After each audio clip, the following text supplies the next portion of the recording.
आपका कोई जवाब बचा हुआ है क्या? आपका कोई जवाब बचा हुआ है क्या? कोई जवाब नहीं बचा है। आपका जवाब पूरा हो गया ना? ठीक है, जवाब हो गया उनका पूरा। जवाब पूरा दे दिया, अगर दोबारा सुनना चाहें तो नहीं, दोबारा नहीं। आपका जवाब पूरा हो गया, रिपीट करने की जरूरत नहीं है। आप कब भी उन्होंने अपना देखिए, इस पे बहुत चर्चा होगी, गवर्नर एड्रेस पे भी होगी, सारा हो गया है। ये तो केवल नहीं सारा हो गया। उन्होंने बहुत डिटेल में जवाब दिया माननीय और सप्लीमेंट्री का भी जवाब जी। एक मिनट आफ्ताब जी आप बैठिए। माननीय अध्यक्ष जी, मुख्यमंत्री जी, क्योंकि मैं दोबारा फिर उस बात को रिपीट कर रहा हूँ, पूरा डिटेल के अंदर जवाब दिया गया और बताया भी गया कि कितना आपके यहाँ स्टॉक उपलब्ध है। और अगर इन्होंने उस दिन ध्यान से नहीं सुना, आप उसको नोट कर लें, लिख लें, क्योंकि याद रहेगा, इनके याद भी नहीं रहता है जी भी पहले क्या कहा है, आज भूल गए हैं उस बात को। आप लिखिए आफ्ताब जी, एक मिनट आप लिखिए। आप नहीं, विषय ये नहीं है, डिटेल में जवाब दिया है साहब। आपके याद नहीं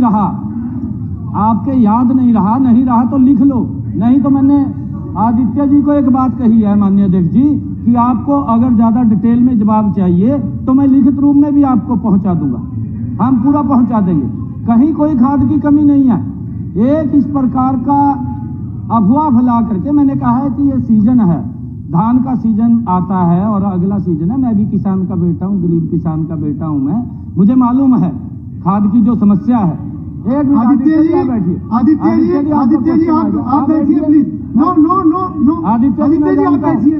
नहीं ऐसा नहीं, आदित्य जी आप प्लीज बैठिए। आप आंसर तो सुन लीजिए। आप प्लीज बैठिए। आपका क्वेश्चन आ गया, आंसर दे रहा हूं मैंने डिटेल में आंसर दिया है जी। मुख्यमंत्री मैं अभी बताना चाहता हूं, ये सिरसा के अंदर 1/10/2024 जो प्रारंभिक स्टॉक था 1063, और आज भी अगर वर्तमान में स्टॉक देखें 18/11/2024 2217।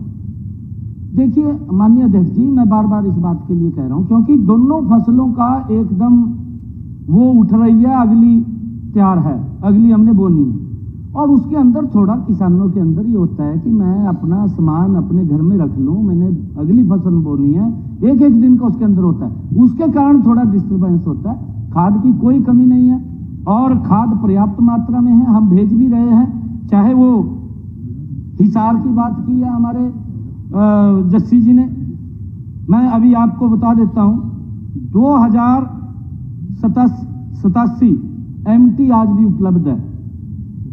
216 MT ज्यादा दे चुके हैं पिछले साल से 216 MT ज्यादा DAP हिसार में चला गया है। माननीय अध्यक्ष जी, सारा का सारा पूरा है। अगर किसी को कोई शक है, कोई बात है, अलग से आकर के बात कर सकते हैं, पूछ सकते हैं, पूरी डिटेल में देंगे हम आपको। हाँ, कहाँ कमी है? माननीय सदस्यगण, मुख्यमंत्री जी ने जवाब दिया है, कोई कमी नहीं। सवाल इस बात का है, सभी supplementary I, time is the essence. अगर समय के बाद खाद आता है, किसान किसी काम नहीं आता। टाइम नहीं। मैं इनसे पूछना चाहता हूं कि गवर्नमेंट ऑफ इंडिया की नवंबर की कितनी एलोकेशन थी और 15-12 नवंबर के आसपास जो है तकरीबन किसान को जरूरत होती है, तो 12 नवंबर को क्या स्टॉक था, कितनी रिसिप्ट हुई? सवाल इस बात का, टाइम इन द सेंस, कितनी नवंबर के एलोकेशन है गवर्नमेंट ऑफ इंडिया की और 12 नवंबर तक कितनी रिसिप्ट हुई? अगर रिसिप्ट कम हुई है तो किसान सफर करेगा।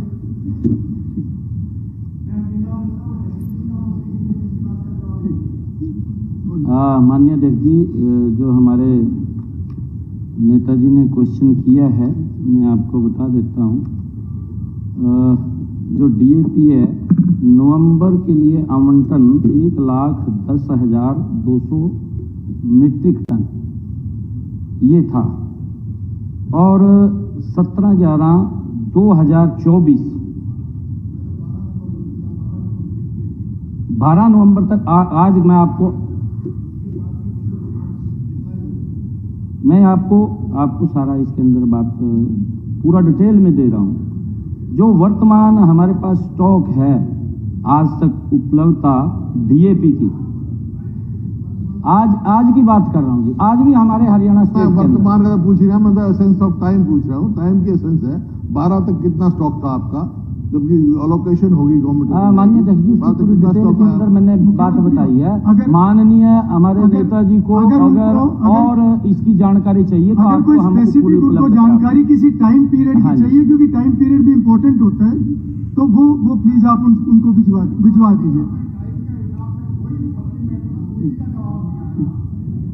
ये जानकारी भिजवा दी। माननीय सदस्यगण, मुझे श्री अर्जुन चौटाला विधायक द्वारा राज्य में बढ़ते डेंगू के मामलों से संबंधित ध्यान आकर्षण सूचना संख्या 15 प्राप्त हुई है। मैंने इसको आज के लिए स्वीकृत किया है। अब श्री अर्जुन चौटाला विधायक अपनी सूचना पढ़ेंगे। नहीं, वो हो गया वो आप बैठिए। श्री अर्जुन चौटाला। माननीय अध्यक्ष महोदय, मैं इस महान सदन के का ध्यान एक अति लोकहित के विषय की ओर दिलाना चाहता हूं। महोदय, प्रदेश में डेंगू के आए दिन नए केस आ रहे हैं। अब तक लगभग 5000 से ज्यादा डेंगू के मामले आ चुके हैं, जो कि एक बड़ा गंभीर मामला है। इसमें स्पष्ट है कि स्वास्थ्य विभाग द्वारा समय पर डेंगू को रोकथाम के उपाय नहीं लिए जा रहे हैं। पिछले वर्षों में नवंबर के प्रथम सप्ताह तक डेंगू के मामले में कमी आ जाया करती थी, परंतु इस वर्ष इनमें अभी तक लगातार बढ़ोतरी हो रही है। अकेले पंचकुला में 1200 से ज्यादा केस सामने आ चुके हैं। दूसरे व तीसरे नंबर पर हिसार में 435 केस आ चुके हैं। करनाल में 357 केस डेंगू के आ चुके हैं।